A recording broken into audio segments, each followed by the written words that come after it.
샬롬. 토라의 관점으로 본 코19 이 책과 또 우리 영상을 통해서 지금 중요한 부분들을 배우고 있습니다. 이 메시지가 마지막 때 굉장히 중요하다는 것을 저는 또 말씀드립니다. 좀 나누는 데에 책으로 보시는 데에 그래도 좀 도움이 될까 해서 제가 어떤 부분들을 같이 나누는 그런 차원입니다. 제가 다 아는 건 아니지만 제가 아는 선에서 여러분들이 좀 이해하시도록 할게요. 왜냐하면 어렵다고 하시는 분들이 좀 계시니까요. 그리고 어떤 면에서는 우리가 교정해야 되는 부분들이기 때문에 납득이 안 가도 다음에 알게 되실 텐데 조금 이런 것을 부정적으로 이렇게 하지 않으시기를 바랍니다. 그럴 만한 그런 책이 아니고 그런 메시지가 아니기 때문에요. 제가 다 이렇게 올려드릴 수는 없지만 일부 어느 부분을 전해드리면서 큰 어떤 그림 안에서는 여러분들이 마지막 때 이 메시지를 붙잡고 가실 수 있도록 돕는 그런 차원에서 하고 있습니다. 자, 1, 2단원을 했죠. 그리고 그 금송아지 사건을 이야기해드려 그 부분이 굉장히 중요하게 저는 생각을 해요. 그 부분이 되어지면 앞으로 있어들 일에서도 어떤 악한 영의 역사가 어떻게 흐름이 있었는지 굳이 우리가 뭐 그 호칭을 하지 않아도 알게 됩니다. 자, 여기서 보면은 토라의 관점으로 본 이 일구에 대해서와 또 헤데르라는 그런 단원이 있는데요. 이 헤데르는 지금 무엇인가를 이렇게 이야기해 줄 것입니다. 앞으로 계속 밀실인데 이것에 대해서 말씀을 하실 거예요. 이제 전 세계가 당면한 이 비극적인 재앙 가운데 현실적으로 시행할 수 있는 가르침을 이해해야만 한다. 헤데르, 방 혹은 실. 이사야 16장 내 백성아 갈지어다. 네 밀실에 들어가서 네 문을 닫고 분노가 지나기까지 잠깐 숨을지어다. 보라, 하심께서 그의 처소에서 나오사 땅의 거민의 죄악을 벌하실 것이라. 땅이 그 위에 잦았던 피를 드러내고 그 살해당한 자를 다시는 덮지 아니하리라. 이 놀라운 예언이죠. 예언을 이제 알아가도록 하겠습니다. 그리고 이 앞에 먼저 단원에서 나병이 있는 그 집 사람이 집 주인이 대제사장을 초빙하죠. 그래서 점검받고 정결하게 되어지고 또 제거되고 하는 게 바꿔지고 하는 그런 과정이 있었습니다. 그 대제사장은 예수님을 우리가 의미하는데 그분에게 우리가 지금 기도를 해서 그분을 초청해서 우리를 지금 정결케 해야 된다는 것을 말씀하시기 위한 메시지입니다. 그렇게 오신 것처럼 이제 또 오실 분의 이름은 전쟁의 남자라고 하고 오십니다. 그래서 이분을 호칭을 한 이분에 대한 그런 정체성에서 우리가 배워보도록 한다는 것입니다. 여기에서 출애굽기 15장을 보면 그분은 용사라고 하시면서 그래서 우리가 지금 호칭을 전쟁의 남자라고 하는 것이라는 거죠. 용사이시기 때문에. 그래서 그분을 나병을 검토하는 분으로 오시는 그분 또 최종적으로 나타난 그분이 또 전쟁의 남자라고 언급한 이유가 무엇일까를 하면서 그것을 이해를 돕는 차원의 미가서를 말씀하십니다.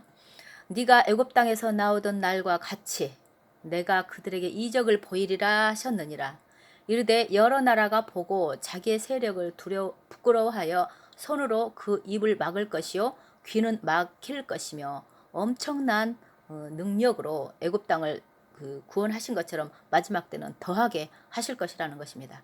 그러면서 이제 첫 번째 구속은 첫 번째 구속 출애굽과 마지막 때 구속과 유사할 것이기도 하지만 확대된 버전이다 말씀하시는 거예요. 그러면 그때의 구속하실 때 이스라엘 자녀들을 위해서 애굽의 멍에를 파쇄하셨다면 마지막 구속에서는 어떤 일이 일어나겠는가 하는 것인데요. 좀 전에 봤던 미가 선지자가 말했죠. 최후의 전투이고 그때는 이방 나라들의 파멸과 완전한 추락이 있을 것이다. 그 하나님의 이름은 전쟁의 사람이다. 그리고 마지막 때에 그분의 왜 전쟁의 남자라고 한 이유는 그분의 성품이 진노하심으로 오시기 때문에 그렇습니다. 그래서 하나님과 인간을 화해시키기를 오시는 그 대제사장 메시아는 전쟁의 옷을 입으실 것인데 하나님이 입혀주십니다. 그분이 왜 진노하고 또 그 진노에서 우리는 도피하기 위해서 무엇을 할 수 있는가를 지금 알려주시는 그런 말씀이죠. 그래서 먼저 집을 검토하기 위해서 오셨던 대제사장이신 분, 그리고 지금 전쟁 남자이신 분, 같은 분이신데 이분의 정체성에 대해서 우리가 알아가고 있는데요. 그분은 하나님께서 직접 씌워주시는 왕관을 쓰고 오신답니다. 이 땅의 왕들에게는 주지 않는 시편에 그 말씀이 있습니다. 그런데 랍비가 하신 말씀이 스바냐 3장 9절을 말씀하시면서 장래의 의인은 전쟁의 남자를 하나님의 이름을 부를 것이라는 것이고, 또 그 의인이 주님의 이름을 부를 때 이방 나라들의 언어를 모두 깨끗하게 하실 것이다 라고 쓰여졌다는 것입니다. 그럼 마지막 때 오실 때 의인들은 이렇게 할 거라는 것입니다. 그 후에는 다 이제 열방을 다 심판하시고 처리하실 것이기 때문에 전쟁이 필요 없을 것이며, 그분은 홀로 한 분이실 것이기 때문에 그분의 이름도 홀로 하나이시기 때문에 이제 전쟁이 다 마무리가 지어지는 그 말씀을 하시는 것이고, 전쟁의 남자로 알려진 메시아는 두 가지 메시지를 가지고 오실 텐데요. 하나는 전쟁이고 하나는 평화라는 것입니다. 그래서 이방 나라들이 그 메시지를 받아들이고 언어를 깨끗하게 한다면 놓여진 그 재앙들이 일어나지도 않고 축소될 것이다, 이렇게 가르치십니다. 자, 여기까지는 이해가 되셨죠? 이 장면에서는 조금 어려울 수도 있어요. 저도 설명하는데 좀 그런데 세 사람이 나올 것입니다. 아론과 요셉과 예수님이 나오는데요. 여기에서 세 분의 공통점을 이야기하시면서 결국은 예수님에 대한 것을 말씀하시기 위한 것인데, 옷 벗김에 대한 것인 거예요. 옷은 신분을 의미하고 그분의 정체성을 이야기하는데, 옷이 벗겨졌다는 것은 그 직분을 할 수 없고 그 사역을 할 수 없고 그분의 정체성을 제거하고자 하는 그런 의도가 있다는 것을 말합니다. 먼저 금송아지 사건에서 어떤 붉은 영들의 역사를 기억하시죠?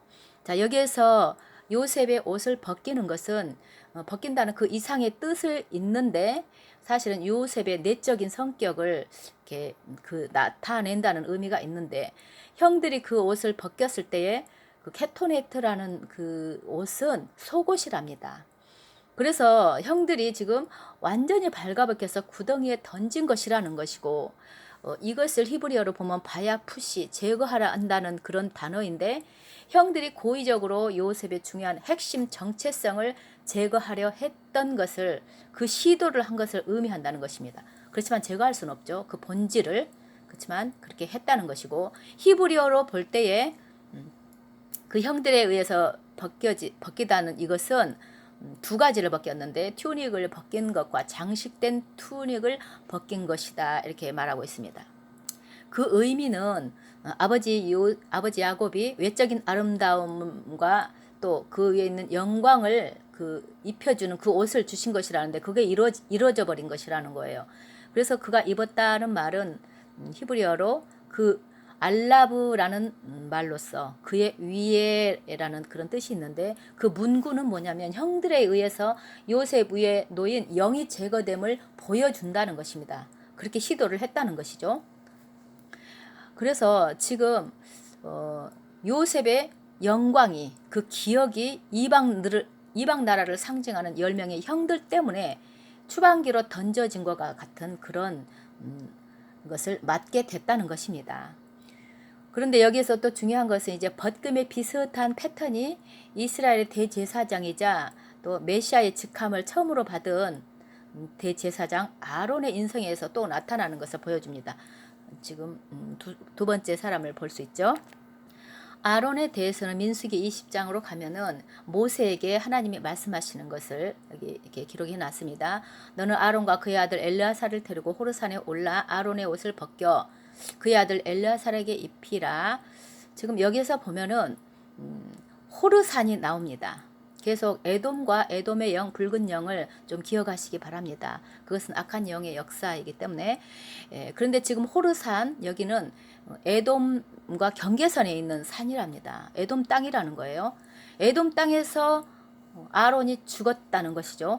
요셉의 경우처럼 그의 의복이 두 벌이 벗겨졌는데, 히브리어로 보면은 두 개를 벗겼다는 말로 된다는 거예요. 우리가 볼 때는 그냥 아론의 옷을 벗겨 그랬는데, 그래서 아론의 정체성을 속속들이 제거하기 위해 내적이고 외적인 튜닉이 모두 벗겨진 것을 말하면서 요셉과 유사한 점을 보라는 것입니다. 아론은 대제사장이죠. 그런데 제사장을 해야 되는, 그 직분을 해야 되는 그런 것들을 제의를 다 벗겼다는 것이고, 아론은 거기서 죽어서 조상에 돌아가는데, 이것은 그의 의복과 영광을 잃었을 때에 에돔에서 죽었다 이렇게 말씀하시면서, 에돔은 이스라엘과 메시아께서 그들의 충만함을 이루는 것을 멈추려고 하는 영적인 힘을 의미한다. 에돔에서 죽었다는 것을 우리가 기억해 봐야 되는데, 사실 여기에서 한 가지는, 일반적으로 유대이즘은 기독교라는 코드로 해석을 한답니다. 유대인들이 볼 때에 이방인, 지금 이방인들로만 구성된 기독교를 말하는 것입니다. 초대교회는 유대인들을 중심으로 이방인들이 거기 가서 접붙여진 그런 모습이었잖아요. 그것을 우리가 생각해 봐야 됩니다. 그래서 지금 아론의 죽음을 보면은 아론의 죽음에 관여된 어떤 힘이 있다는 것인데, 그것을 알려주기 위해서 민수기 20장에서 14절로 이렇게 쭉 보다 보면은 에돔 왕이, 이스라엘이 지금 가나안을 향해서 하나님의 나라를 이루기 위해서 가는 과정 가운데 이유도 없이 못 가게 합니다. 잘못한 것도 없고 잘 지나가겠다는 걸 방해하는 것은 지금 단순히 에돔 왕이 가로막았다는 것이 아니라, 에돔의 영, 하나님 나라를 방해하는 영이 그 왕을 통해서 이것을 회방 놓은 것을 지금 이야기하는 거예요. 그래서 그런 영적인 힘들이 계속 지금 작용하고 있는 것을 지금 이야기해 주고자 하는 것이에요. 요셉에게도 그렇죠. 형들이, 이방인을 상징하는 형들이, 또 아론에게서도 지금 과정 가운데 하필이면 에돔에서 죽었는데 그 영의 힘이 있었다는 것을 말해 줍니다. 우리들은 잘 이런 부분을 몰라요. 근데 유대인 랍비들은 이런 부분에서 우리가 알지 못하는 부분들을, 뒷배경과 이런 모든 것들을 아시는 분이기 때문에 우리가 배울 수가 있습니다. 이것을 좀 이해하시는 게 참 중요해요. 그 붉은 영, 또 금송아지 사건 말씀드린 것에서 잘 이해하면 이것이 계속 이어져서 끝까지 한다는 것을 알 것입니다. 그래서 지금 앞에서 설명한 것은 메시아를 말하기 위해서 한 거예요. 메시아의 의복을 말하기 위해서 두 사람 이야기한 것입니다. 어떤 영의 역사가 이렇게 했던 것을. 그러면 에돔이라고 한 이방인들, 그들이 보는 에돔이라고 하는 것이고 이방인이라고 하는 우리로서 지금 우리가 어떤 것을 하고 있는지 그걸 비춰주고자 하는 말씀이에요. 그래서 메시아에게, 예수님께 우리가 이질적인 의복을 입혀놓은 것을 보라는 것입니다. 그분이 전쟁의 남자로서 열방으로 와서 또 이 가운데 여기에 대적하여서 저항할 자들이 있다고 말하는데, 영적인 것이죠. 이거 지금 이제 처음 듣는 분들 이게 무슨 말인가?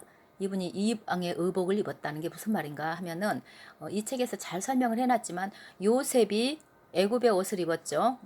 자기 유대인의 옷을 입고 있는 거 아니죠. 자기 본질적인 옷을 벗겨진 다음에 이집트 사람의 옷을 입고 이집트인처럼 살아가는, 본질은 아닌데, 그 속의 본질은 아닌데 이렇게 살았던 그것을 설명을 하면서 형들에 의해서 그 어떤 상황이 벌어졌잖아요. 이것을 이야기하면서 예수님도 지금 자신의 정체성과 본질, 이런 것들이 잘못 지금 알려지고 잘못 보여지는 이런 의복, 본래 의복이 아닌 이방인의 옷 같은 것을 입고 이방인들에게 메시아로 이렇게 좀 보여지고 있는, 우리가 지금 그런 예수님을 맞이하고 섬기고 있다는 것을 말해주는 것입니다. 원래 정체성은 뭔가요? 유대인의 왕이고 이스라엘의 왕이고, 유대이즘 그 삶 속에서 우리 유대인으로 사셨잖아요. 이 모든 것들을 다 제거해버린 교회사를 말하고자 하는 것입니다. 자, 여기서 보면, 그래서 코19는 전 세계에 퍼지도록 허락된 이유는 이방 나라들이 그분을 이스라엘의 왕으로서 알아보기 위해서 노력하면서 진짜 메시아에게 돌아올 수 있도록 하기 위한 것이다. 열방이 메시아의 충만함을 거절하는 한 고통과 재앙 그리고 고난은 계속될 것이다. 여기에서 이 메시아의 충만함이라고 하면 조금 애매하죠. 메시아의 정체성이 완전히 바로 회복되고 그분이 이 땅 가운데 그분의 그 사역을 하실 수 있도록 그 본분의 모든 것을 이 땅 가운데 하실 수 있는 왕으로서 하실 수 있는 이 모든 것을 갖추어지는 그런 것이 되어질 때 충만함이 되어지는 거죠. 완전히 신분 회복이 되는 그렇게 되기까지 이 세상을 하나님께서 다루시는 장면입니다. 하나님의 혹독한 징벌처럼 보인다 할지라도 2000년 교회사 동안에 메시아께 잘못된 의복을 입힘을 바로잡아 다시 올바른 의복을 입히기 위해 하나님께서 주시는 기회이며 하나님의 위대한 자비의 행위임을 기억하라. 이 부분이 명확하게 되시는 것이 중요합니다. 물론 알고 계신 분들도 계시겠지만 우리 교회 가운데 교회에서 예수님의 본질을 제거해버리고 정체성을 제거하고 꼭 이방인의 신처럼 섬겼다는 것이 쉽지 않은 말이잖아요. 우리가 받아들이기에. 그런데 유대성을 다 잘려진 교회사 역사 거의 2000년이 되잖아요. 그것을 말씀하시는 거예요.